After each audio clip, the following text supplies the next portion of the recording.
What's up, everybody? Welcome back to a brand new Yu-Gi-Oh! Master Duel video. This video is long overdue, but today we're going to be taking a look at Master Duel, and I'm going to give you guys my tips and tricks from what I've learned from playing this game for a couple days and give you guys an ultimate beginner's guide in Yu-Gi-Oh! Master Duel. So without further ado, let's get into it. So after you go through the tutorial, you claim your gems, the game's going to prompt you a very important question. Out of the 3 structure decks that they prompt you on the screen, which one do you choose? Now, I personally recommend the Synchro structure deck because it has a card called Mystical Space Typhoon, a fantastic card that you can use on your turn or your opponent's turn to be able to get rid of spell and trap cards from your opponent's side of the field or even your own in certain scenarios. The Blue Eyes and Link structure decks are also pretty decent too, but don't worry, you can still get those by leveling up your account. If you level up your account to level 10, you guarantee get those 2 structure decks. But yeah, getting Mystical Space Typhoon is going to be a fantastic starter card for rookie rank and going through the solo mode when you start going through the solo mode. So I would say the Synchro structure deck personally. After you get into the game, now you're going to have a ton of fantastic gems for simply, starting off in the game, completing the tutorial. You're going to have a bunch of gems to your disposal that you can spend up. And when you're playing through the game, you're going to get a lot of them through your missions and all that stuff too, which is really, really exciting. But before you go crazy in the shop, because as you can see when you click the shop right here, you have Master Pack, Revival, Legend, Star of Force. This might change if you're watching this tutorial / beginner guide months down the line, but at the current moment, you have these 3 things right here. But there's also some other cool things right here. First of all, there's a structure deck where you can buy 3 copies of the structure deck and get guaranteed copies of all these cards. I would probably stay away from doing this, but again, if you're an Odd Eyes fan, this is fantastic because Odd Eyes you can get 3 copies of right away through the structure deck. I still need to buy this myself because Odd Eyes is a fun deck. And you can also get an Exceed Summon deck right away too. And again, all these cards are guaranteed and you don't need to worry too much about getting lucky pulling these cards. But I would stay away from those, especially if you're not interested in them, because again, they're not the most competitive deck, but they're still really good to start off with if you're a new player. What you really should do though with your gems is go to the special right here. The special has some fantastic things right here as the Dual Pass Gold, which is really, really, really good, and it has the bundle deals. Now, first things first with the bundle deals right here, these are fantastic because instead of spending 1,000 gems to open up 10 packs from the Master Pack, you can actually use the bundle deal to get a guaranteed very powerful card that can be used in any deck. And you can get 3 different bundles from here. You can get the Ash Blossom, Lightning Storm, Soul and Judgment for 750 gems. And on top of that too, you get 10 booster packs. So you get 10 booster packs for 250 gems cheaper, and you get a powerful back row card. Ash Blossom, a fantastic hand trap that it stops your opponent from being able to add cards, send cards from the grave, from the deck to anywhere. You just stop that from happening and it negates and destroys that card. So Ash Blossom is really powerful for that. Lightning Storm, if you have no face-up cards in your field, you can either destroy all your opponent's monsters or destroy all your opponent's spell and trap cards. And Soul and Judgment, pay half of your life points and then negate an effect. So these are fantastic staple cards that can be used in a multitude of decks. And the one that I would recommend for sure is Ash Blossom, so you can open up some packs, get that feel of opening up some packs, and then kind of get an idea on what cards you're going to want to go for. So when you open up packs in this game, you will be able to earn SR and UR cards from those packs. And whenever you pull an SR or UR card in the game, you're going to be able to get something called secret packs, where if you obtain a SR UR of a certain pack, you unlock the pack for 24 hours, and then in that pack itself, you get highlighted cards that you have a much higher chance of pulling. So you can get fantastic stuff right here. You can also unlock secret packs through the solo mode, which is how I unlocked this secret pack specifically. I went through the solo mode of the mission itself, and you're able to unlock it there too. So again, you might want to wait to spend your gems, go through the solo mode campaign. That's another thing to do too, which we will talk about in this guide. But yeah, that's secret packs right there. And I'll also show you guys another method on how to get secret packs too, because you can actually unlock any secret pack you want by crafting cards. Speaking of crafting cards though, crafting materials is something really, really, really important, and a good way to get a decent amount of them right away is through the Dual Pass right here. So in the rewards here, you can see that you get 600 gems and you get these craft points, a little pet, and you're going to be able to get a little card artwork for your game, which is really cool. Now, craft points are really important here because you can use craft points to get any card in the game. I have an entire guide on my channel on how to do it, but I'll still cover it in this video here. But craft points are a fantastic thing, and thanks to the Dual Pass, if you go through from tier 1 all the way to tier 100, you're going to be able to earn 100 of SR and UR craft points. You're going to earn all your gems back that you spent towards this pass, because you spend 600 to get this pass and you just get all 600 back. So you're basically spending 600 gems to make it back, and then on top of that too, you get SR and UR craft points, which will be able to get you 3 copies of those respective rarities guaranteed. And then you have 10 craft points left over that you can use to save up for a new card. Because one big thing to keep in mind is one thing to focus on in this game is getting staple cards that you can use in any single deck. That's a mistake that I've done where I've been focusing on building decks that I want to play, and the problem with that is now I'm not getting any of the staple cards that are really important in this game, because there's a lot of really good staple cards in the game that will be able to help you out and give you a really competitive edge when you go into the duel other players. And you want to accumulate as many of these points as possible so you can get those staple cards like Maxi, Ash Blossom, Infinite Impermanence, so on and so forth. So if anything, make sure to spend 600 gems right away and get the duel pass. Again, this only lasts for 70 more days at the time recording this video, but I guarantee Konami will release more duel passes as the months go on, because these things are fantastic and encourage players to keep playing the game. So yeah, if you haven't already, buy whatever duel pass is current for you. Most likely this one, but again, if you're watching this, video months down the line, hopefully there's a new duel pass. I'd assume so. So now that you're done with the shop, now it's time to build a deck. And if you already have a deck in mind that you want to build, well, let me show you how to quickly look up cards for that deck real quick. So if you go to the deck feature right here, we'll create a new deck just for example. A couple of things you can do too is you can actually copy from decks that people have already made. You can create a new one, or you can create from a structure deck. We're going to create new here.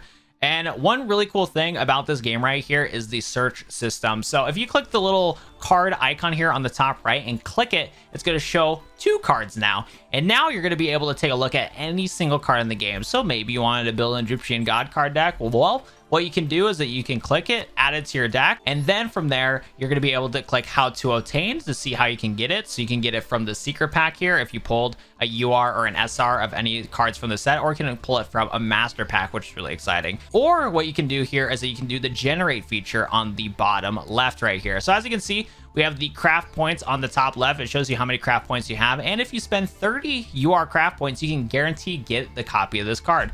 So again, I don't know, you wanted to play a Chaos Dragon Leviathan in your deck like me, you could, spend some craft points and get the card guaranteed. I need to actually craft Chaos Ruler here. I don't know if I want to do it yet, but I need to craft this guy and add it to my deck. So yeah, you can do that by crafting them. Or if you have an SR card that you need, maybe you wanted one of many of the Pot of Greed cards in this game, like Pot of Extravagance. Maybe your deck doesn't rely on the extra deck. Well, you can use your SR and get Pot of Extravagance, which is really cool.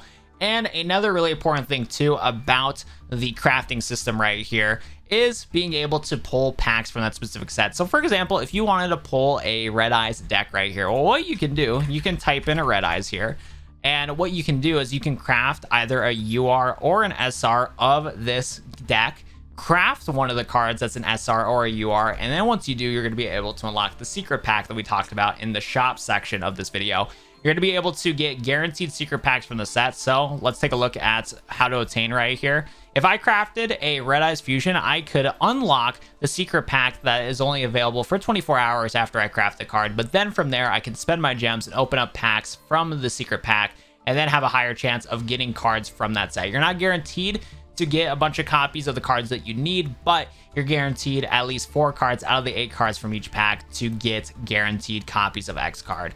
So it is really useful. So again, you just use the search system here, and then from there, you're going to be able to look up whatever deck you want and go from there. I know I want to build Diatron's, one of the tier 1 decks in this game currently. So what I can do is I either can craft one of the URs or I can craft one of the SRs. And then from there, I can be able to start building the deck, which is really exciting. Also, another thing too, before you utilize your SR and UR craft points, keep in mind, one of the things that I would strongly recommend is honestly utilizing them though for getting staple cards. This is a mistake that I have done where I have not been focusing on getting staple cards like the Primal Being, Ash Blossom, Infinite Impermanence, and all those cards. I have not been focusing on getting those cards, and I strongly regret that. Since I haven't been investing into these cards, I'm allowing my opponents to go into these crazy combos and I can't do anything to stop it. So I wanted to list a couple cards, both free to play and pretty heavy when it comes to utilizing your craft points, just to help you guys out real quick. I'll also be making an in-depth guide on what are some of the best cards to get. So be on the lookout for that. Make sure to subscribe to my channel if that video is not out yet, but still subscribe if this video has been helping you out. And as you can see on the screen, one of the first cards we're going to take a look at right here is the Primal Being. Really good card if you keep going against decks that summon a lot of monsters on the field. During the main phase, if your opponent normal or special summons 5 or more monsters this turn, quick effect, you can tribute all of them off. Special summon this card from your hand, and on top of that,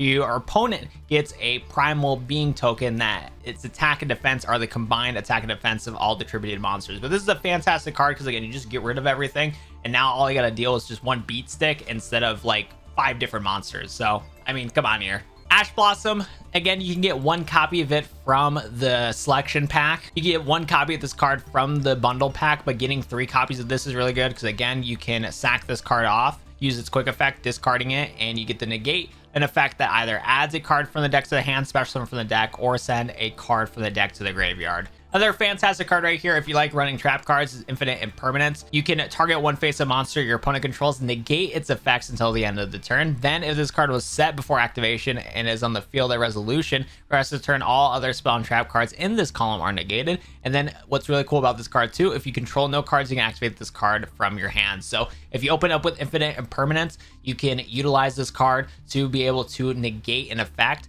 Or if it is on your turn, you can just set this card instead, and then from there you'd be able to use that later on in a duel. So again, a fantastic card in most situations. Effect Failure, same thing as Infinite Impermanence, but this one's been more old school, but still really good. During your opponent's main phase, quick effect, you can send this card from the hand to the graveyard, target an effect monster your opponent controls, and then negate its face-up effects until the end of the turn. So again, super good card. And those are some quick UR cards that I can recommend that could be used in a multitude of different decks that can help you guys out on top of having all those other staples. And here's my quick list on a bunch of different staple cards that you can get. And I'm going to be making a dedicated video all about these, but again, some really important cards that you can get too if you are new to the game is Forbidden Chalice, Torrential Tribute, Book of Moon, Compulsory Evacuation Device.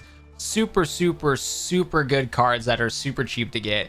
Like, for example, if I type in Book of Moon here, I can get Book of Moon. Target a face-up monster in the field, changes the face-down defense position. It's only a rare card in this game, and obviously I have a ton of rare CP. Rare CP and normal CP are super easy to get, and I can snag 3 copies of this card. And I'm going to do that right now, honestly, because, again, this card is really good, and it's good to have as a staple. You also can click the little star icon right here to bookmark the card, so you can quickly open up your bookmarks right here, which is cool, too.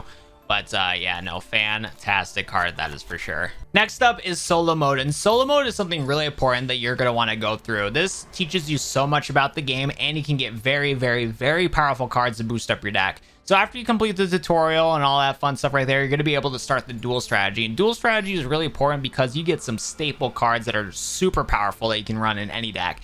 You get a guaranteed copy of Regeki. You only can run 1 copy of this card, so good thing you're guaranteed it from this. You're going to be able to get Monster Reborn.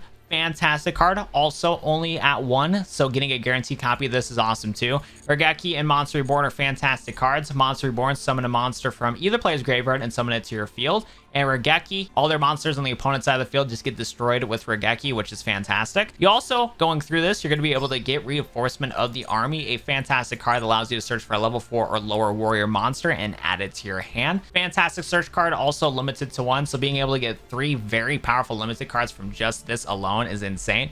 You also can get Marauding Captain, which is not a terrible card. And you can also get Destruction Jammer, another not terrible card. Marauding Captain, you can discard a card and then draw a card. If it's a monster, you special summon it.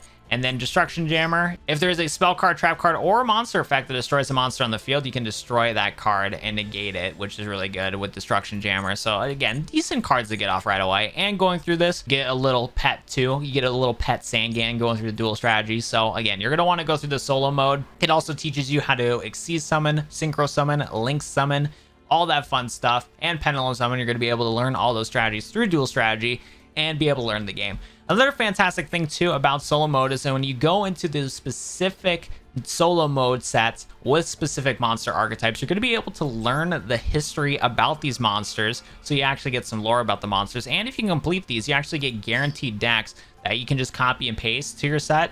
So if you didn't want to spend any gems, or you straight up don't know what deck you wanted to play, you can go through the solo mode, get guaranteed decks, and then practice with these, which is really cool. Monarchs is a pretty decent deck. It's a really cool tribute deck that has powerful effects that you can use after you tribute summon monsters. So it is really cool. And again, you get other rewards. You get, you know, little tokens. You get other guaranteed cards. And you can get cool accessories for your account. And if you go through the entirety of all these campaigns, you also can get some gems too. So again, going through the campaign mode is really good, and it really teaches you how to play this game, because some of the decks in this get really difficult. I was having a tough time in one of my live streams going through the Gem Knight deck, because some of the Gem Knight decks they give you are straight booty, but it teaches you how to be resourceful and really get a grip of the game, which is awesome. And that's going to be kind of it for the starter guide right here. The only other recommendations I can give to you guys is that if you are willing to spend money, there is gem bundles in this game that you can get guaranteed at gems, and it's going to be very helpful, you know, for getting packs and whatnot, because the gem prices of this game are a little ridiculous. But again, these gem packs that are at for a limited time only are pretty good value. The rest of these are not really good value, if I'm being honest. Like, I'm going to have a heart attack when I got to spend 80 bucks one day to open up some packs. I'm going to have a heart attack because at first this game is very free to play friendly, and you're going to be guaranteed to be able to build any deck that you want. But building multiple decks down the line is going to be pretty difficult. So if you have money lying around and you genuinely are enjoying this game, these gem packs are not too shabby. Other cool things about this too is, again, the missions are really important. You have things that you can do throughout the day. You're going to be able to get gems from logging in. You're going to be able to, you know, do missions and then get more gems from those. And you're going to be able to do missions to get different calling cards, different accessories, so on and so forth. So doing these missions is also something really important too. You can get funny little mates, treasure box here. You can get a basketball. You get all sorts of fun stuff. And like I said, if you level up your duelist level, you're going to be able to get different structure decks too that you did not pick from the beginning. So there's a lot of cool things to get for sure. And then a couple other things you may not know about the game is also your menu right here. You can go to your menu, click edit, and you're going to be able to change your icon frame, title, mate, and monster art, which is really cool. So if you unlock different monster arts, you can actually take a look and change how your game looks, so it's not only a blue eyes. There you go. You can also add people in this game too. My ID is right here, and what you can do if you wanted to add me or add one of your friends, you can go to the friend menu in the top right here, go to the plus sign, and then search through their player ID, and then from there you're going to be able to add them, or you can actually do a title lookup and see about other players that are similar to you. Like I said though, it's going to be it for the little beginner guide on some pro tips of what to do when you first start off in this game. Also, in the comment section down below, I will be putting some decks that are relevant to this current meta that you guys can start off with building. So if you want to really climb up the duel ladder, go for it. I didn't really want to recommend any decks just in case those decks change, because meta does change a lot in this game. But there you go. Hope you guys enjoyed. Leave a like if it did, and that's gonna do it for me. Thank you so much for watching, and I'll see you guys in the next Master Duel video. Adios, everybody.